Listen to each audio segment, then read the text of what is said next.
এই মাছ কি মুখে দেওয়া যায় নাকি? আর ডালের অবস্থা তো খুবই খারাপ। সাগরের জলে একটা লবণ কম থাকে।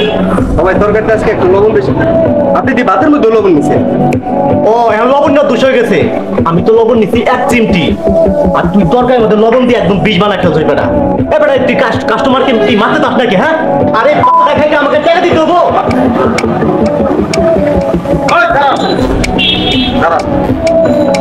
কি কইছস তুই? কি খেয়ে টাকা দিবি না তুই? বাবার কথা থাকলে কর। তোর এসেছিস কি লেগে শহর থাকলে কর। আমি তো ঠিকই তো কইছি, এই তরকারি দেখি ভাত গলায় ঢুকে। গলা দিয়া না ঢুকলে অন্য কোনো দিক দিয়ে ঢুকা তুই। তুই খাওন লইয়া উল্টা পাল্টা কথা কইছস কি লেগে? ভাই মাছের মধ্যে লবণ একটু বেশি হয়েছে। হ্যাঁ বলে মাছের টাকাই দিব না। মাছের টাকা দিব না, জমিদারের ছোট পোলা।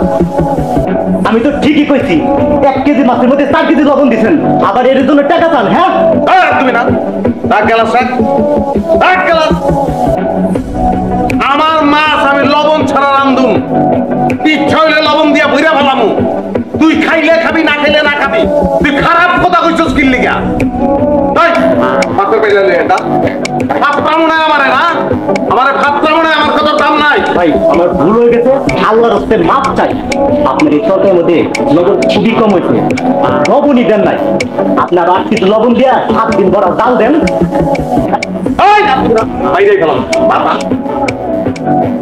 লবণ আনবি লগে আর কথা কই না। লবণ কই? লবণ আমস কি দিগা?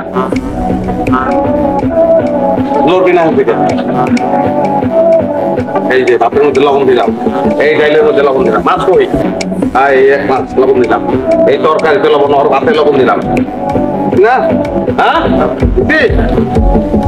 আরে বাপ, তাহলে ডাল ডাল ভাত ডাল উঠা দে, হাত দিয়ে উঠা দে, উঠা দে, উচ্চার পাতে দে, ভাই খাইবো। ভাই ভাই ভুল হয়ে গেছে, মাপ চাই ভাই। পাতে দে বয়, তুই খাবি বয় বয়। ভাই ভুল হয়েছে, একটা লইলে খাবি না, মাথা ফাটা গেলাম বয়। কেমন কেমন